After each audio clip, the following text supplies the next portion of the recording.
सुंदर असा वेणू वाजवलेला आहे. गोपी आपल्या घरी काम करत आहे. रात्रीचे 12 वाजलेले आहे.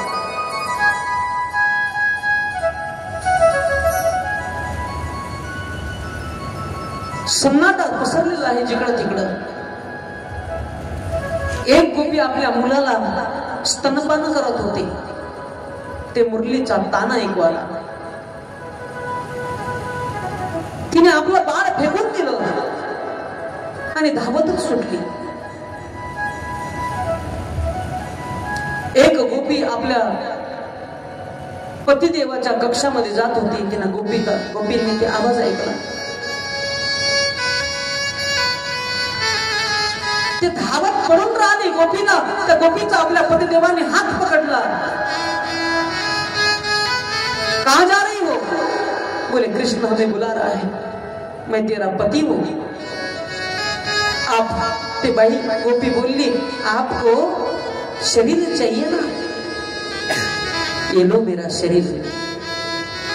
आत्म रूप से वो शरीर से निकलकर मुरली की तान सुनने के लिए निकल पड़ी. एक गोपी दुधाखाली सरपण लावत होती. विस्तवाने लाल बुंद असलेल्या ते काड्या त्याला वाणी फुटली. रडून राहिल्या. त्या गोपीला बोलत आहे, हे गोपी हमें पैर नहीं है, जाओ तुम्हें श्री कृष्ण बुला रहे हैं. मुनिरूपा साधन सिद्ध्या दैत्य कन्या मत्स्य कन्या सर्व धावत गेल्या. कलकल निळागरी जमुनाजीच्या पावन तटावर त्रिभंग ललित तिरची चितवन आहे. पायावर पाय टाकून आहे.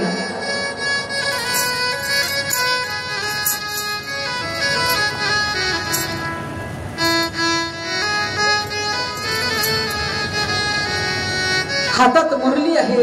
ओटावर धरलेली आहे.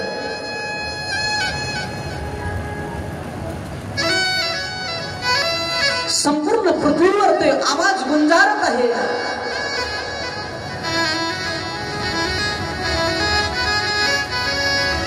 त्या गोपीच्या कानामध्ये ब्रह्मांडातला मालक जो मुरली वाजत आहे, त्या गोपींना असं वाटत आहे का माझं नाव घेऊन मला बोलावत आहे. सर्व गोपी धावत सुटल्या. भागवतातला सर्वात मोठा प्रसंग आहे की प्रथम सुमरी भागवत भक्त भागवत वाणी. सर्वप्रथम सुरदासजी महाराज म्हणतात भागवत ऐका. वेळेतला वेळ काढून भागवत ऐका. कुणाच्या मुखातून ऐकायचं? भक्त भगवत वाणी. जो देवाचा कृष्णाचा भक्त आहे आणि ज्याची वाणी कोमल आहे, अमृतमय आहे, जो आपल्याला सर्वतोपरी ज्ञान सांगू शकतो, त्याच्या वाणीतून कथा ऐका. काय होईल ऐकल्याने? द्वितीय आराधे भक्ती. दुसऱ्यांदा तुमची भक्ती प्राप्त होईल शरीरामध्ये.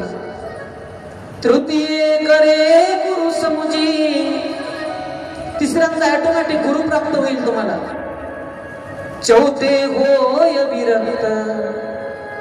चौथ्यांदा विरक्ती निर्माण होईल. शरीराचा विसर पडेल. पाचे भुली देही जुदी. देहाचा विसर ऑटोमॅटिक होईल.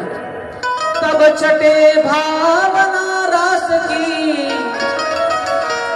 सहाव्यांदा रास पाहण्याचा किंवा ऐकण्याचा अधिकार प्राप्त होईल. साते पावे रस श्री स्वामी हरिदास की.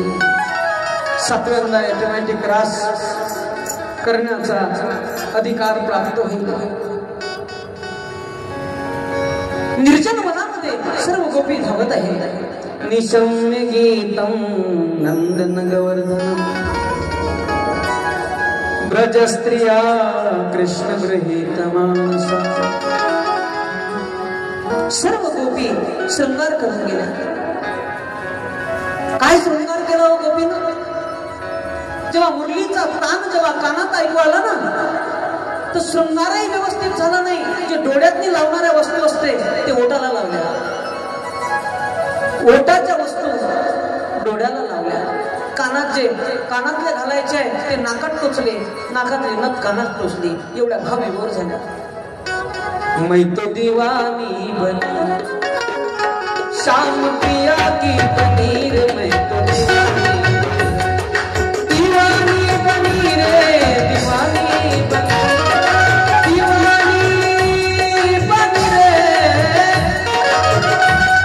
दीवानी दीवानी दीवानी दीवानी बनी शाम पिया की बनी दीवानी, शाम पिया की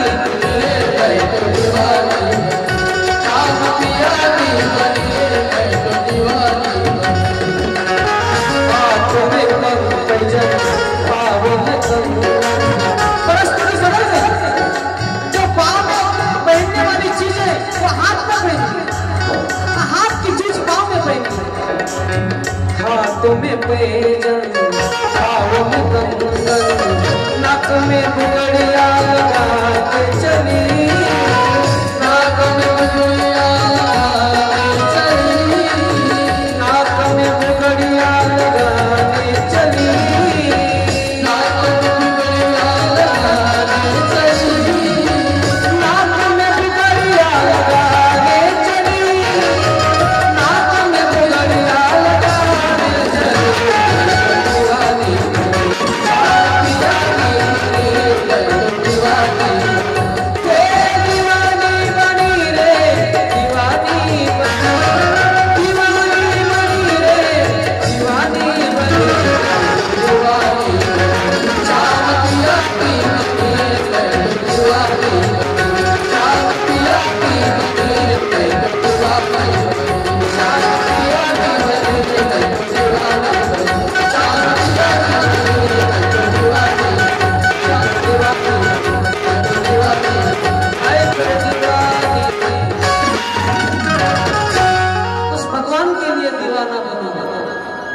मीराबाई ने अपना घरदार छोड़ दिया